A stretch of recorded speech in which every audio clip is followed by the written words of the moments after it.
بسم اللہ الرحمن الرحیم۔ السلام علیکم، میں منیر شاکر۔ بات وہی آ گئی، یہ آستانوں کی، پیروں کی۔ کیا کروں، بات کرنا پڑتی ہے۔ میں خود بھی ان سے بہت وابستہ رہا ہوں۔ میں نے جیسے عرض کیا تھا کہ میں بھی بریلویت میں ہی تھا، بہت عمر اس میں گزر گئی، سارا کچھ۔ میں جایا کرتا تھا اپنے پیروں کے پاس بڑی عقیدت محبت کے ساتھ، ہیں اب بھی ہیں۔ ویسے میں اب بھی یہ کہوں گا کہ بڑے نیک آدمی تھے، باشرع تھے، نمازی تھے، شریعت کے مطابق سب کچھ کرنے چلنے والے تھے۔ تو خیر، باقی جو معاملات ہیں آپ کے سارے سامنے ہیں، جتنے بھی یہ سب کچھ ہیں۔ میں اسی یہ دعا کروانے والی بات کے سلسلے میں ہی لوگوں کو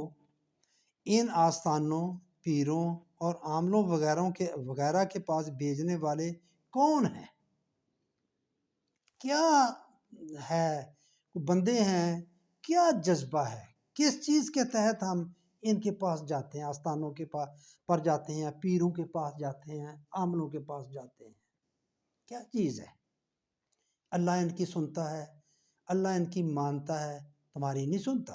وہ کہتا ہر ایک کی سنتا ہوں، جو بھی دعا کرنے والا ہوتا ہے میں اس کی سنتا ہوں۔ تو پھر سنا لو اس کو، پھر ان کے پاس کیوں کرنے جاتے ہیں؟ پھر اللہ سے کام کروا لیتے ہیں۔ یہ کچھ دنیا کے ہے طریقہ کہ جس طرح بادشاہوں کے قریبی جو ہوتے ہیں، وزیر یا مصاحب ان کو کوئی رشوت لگا دیں یا ان کے ساتھ تعلقات قائم کر لیں، تو وہ آگے اس سے وزیر سے یا بادشاہ سے وہ کام کروا لیں گے۔ میرے بھائیو، اللہ کا یہ نظام نہیں ہے، اللہ کا نظام ایسا نہیں ہے، نہیں چلتا۔ اس کے ہاں اور طرح کا معاملہ ہے، وہ بھی آگے میں بیان کروں گا۔ تو سر دست سوچیں کہ ان کے پاس کیا کرنے جاتے ہیں۔ بات تلخ ہے، بات ہے رسوائی کی۔ اس کے ذمہ دار بلا تخصیص و مسلک، اس کے ذمہ دار میں جنہیں بتا رہا ہوں، کوئی اس میں مسلک کی تخصیص نہیں ہے کہ دیوبندی جاتے ہیں، بریلوی جاتے ہیں، شیعہ جاتے ہیں، اہل حدیث جاتے ہیں۔ علماء کرام اور قیدہ تقدیر ہیں، اس کے ذمہ دار علماء کرام ہیں۔ یہ تلقین کرتے ہیں، محراب و منبر سے ایسی آواز آتی ہے، ہمیں اس طرح کی تلقین کی جاتی ہے، تو ہم اس لیے کہاں جاتے ہیں؟ یہاں آستانوں پر، پیروں پر اور عاملوں کے پاس، اور ساتھ ہی تقدیر،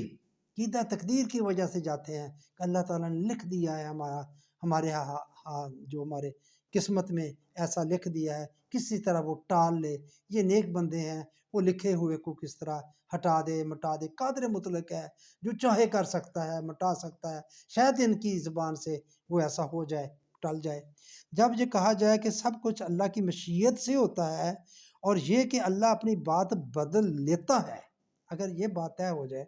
کسی کے کہنے پر بدل لیتا ہے، کسی کے کہنے پر بھی بدل لیتا ہے، نیک بندوں کے کہنے پر بدل لیتا ہے، تو معاشرے میں اللہ سے بات بدلوانے والے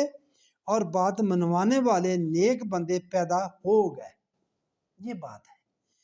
کہ جب یہ بات بتا دی گئی، ہو گئی، طے کر لی کہ اللہ بات کو بدل لیتا ہے، اپنی بات کو بدل لیتا ہے، کسی نیک بندے کے کہنے پر بدل لیتا ہے، نیک بندوں کے کہنے پر بات کو بدل لیتا ہے، تو پھر ظاہر ہے اللہ معاشرے میں اللہ سے بات بدلوانے والے، اس نے بات بنائی لکھی پہلے، وہ بھی بدل لی اس نے، کسی کے کہنے پر بدلوانے والے، اور بات منوانے والے، وہ کسی کی بات مان لیتا ہے۔ نیک بڑی محنت کی، عبادت کی ہوتی ہے، بات منوا لیتے۔ نیک بندے پیدا ہو گئے اس طرح کے، پھر اس طرح کے بندے پیدا ہو گئے، ہم نے کر دیے، ایسے مشہور ہو گئے کہ یہ بندہ ایسا ہو جاتا ہے، کر لیتا ہے۔ نہ جانے اللہ کس نیک بندے کی سن لے، یہ بھی ہم کہتے ہیں نا، پتہ نہیں وہ بے نیاز ہے، کس کی بات سن لے۔ لہٰذا یہ ہے قوت محرکہ، ان آستانوں، پیروں، عاملوں وغیرہ کی طرف دروازہ کھولنے والی۔ میں نے عرض کیا نا کہ ہم کیوں جاتے ہیں ان کے پاس، یہ اس کی وجہ میں عرض کر رہا ہوں کہ یہ وجہ اس کی بیان کی جاتی ہے کہ اللہ بات کو بدل لیتا ہے، اس کے ہاں بات بدل جاتی ہے، وہ نیک بندوں کی بات مان لیتا ہے، سن لیتا ہے، منوا لیتے ہیں یہ لوگ، کیونکہ انہوں نے بڑی محنت کی ہوئی ہوتی ہے۔ تو اس لیے ہم ان لوگوں کے پاس جاتے ہیں، یہ مستجاب الدعا کے پاس یا نیک بندوں کے پاس یا آستانوں پر، درباروں پر، مزاروں پر، یہ سلسلہ اس وجہ سے ہے، تحریک ہمیں ادھر سے ملتی ہے، قیدہ یہ بنایا جاتا ہے کہ چونکہ اللہ بدل لیتا ہے اس لیے، جبکہ میں نے آپ کے اس سے پہلے کتنی آیات آپ کو بتائی کہ وہ دو ٹوک کہہ رہا ہے کہ اللہ کا دستور نہیں بدلتا، وہ بات نہیں بدلتا، بات بدلنا اس کی شان کے خلاف ہے، اس کی شان ہی نہیں کہ وہ ایک بات ایک دفعہ کہے تو پھر اس کو بدل لے، یہ بندے کا کام، بندہ کرتا ہے، بندے نے کوئی کام کا حکم دے دیا کہ جاؤ فلاں کام کر کے آؤ، جب وہ کام کرنے گیا تو کئی چیزیں وہاں پیدا ہو گئی، پھر اس نے کہا ہاں یار بات تو یہ درست ہے، یہ جو میں نے حکم دیا تھا اس میں یہ نقائص ہیں، یہ اس میں تبدیلی کرنے کی ضرورت ہے۔ اسمبلی میں کتنے بل پاس ہوتے ہیں، کتنے بل پاس ہوتے ہیں، کوئی بددیانتی پہ ہوتے ہیں، کوئی چلے صحیح ہوتے ہیں، پاکستان کا آئین بن گیا اس میں کتنی ترامیم ہو گئی صرف اس وجہ سے کہ اس میں نئی چیزیں آگے پیدا ہو گئی، نہیں اس میں اس چیز کی امینڈمنٹ کی ضرورت ہے، اس میں اس تبدیلی کی ضرورت ہے، اس کو اس طرح کر لیا جائے تو یہ بہتر ہے، یہاں سے یہ تو چور دروازہ نکلتا ہے یا یہاں سے یہ بات ہوتی ہے، یہ ہے بندوں کا بنایا ہوا قانون، اجازت ہے آپ نے مشاورت سے یہ سارا کام کر لینا ہے، مگر اللہ ایسا نہیں کرتا، اللہ کو اس طرح کا ثابت کرنا یہ تو توہین ہے، یہ نقص ہے، جو اللہ اس سے پاک ہے، وہ اپنا حکم لکھا ہوا جو کچھ بھی ہے اس نے وہ تبدیل نہیں کرتا، میں پہلے بتا چکا ہوں کیا لکھا ہے کیا نہیں لکھا ہوا، مگر وہ اس کا بات کا بدل لینا، اگر پہلے ہی اس نے لکھی آپ سمجھتے ہیں تقدیر ہے تو اس نے پہلے لکھی پھر اس کو تبدیل کر لینا، نہیں وہ تبدیل نہیں کرتا، یہ اس کی شان کے لائق نہیں ہے، شان ہی نہیں کہ وہ اپنے حکم کو تبدیل کرے، جو اس نے حکم کیا ہوا ہے پہلے اس کا تبدیلی اور نہیں کرتا، وہ کہتا میں نہیں کروں گا، نہیں ہوتا، یہ حکم ہی چلے آ رہے ہیں اس کے، جتنی بھی میں آپ کو چیزیں گنوائی ہیں، یہ ان کی جتنی بھی خصوصیات گنوائی ہیں یہ سارے اس کے حکم ہیں،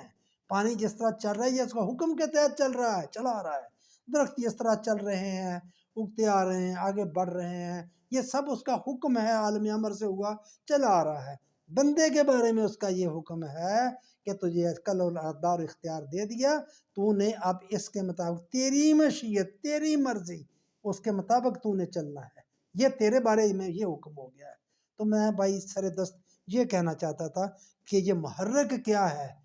پیچھے ان لوگوں کے پاس جانے کا کہ اللہ بات کو بدل لیتا ہے، اور پیچھے میں نے 4 5 6 کتنی آیات آپ کو بتائی ہیں کو کہتا ہے کہ میں نہیں بدلتا، تو دیکھ لیں پھر ہم کیا کر رہے ہیں، وہ کیا کہہ رہا ہے، تو ہمارا حشر کیا ہو رہا ہے۔ آپ سے التماس ہے کہ پلیز آپ میرے چینل کو سبسکرائب کیا کریں، لائک کیا کریں، شیئر کیا کریں، کمنٹس کیا کریں، آپ کی مہربانی۔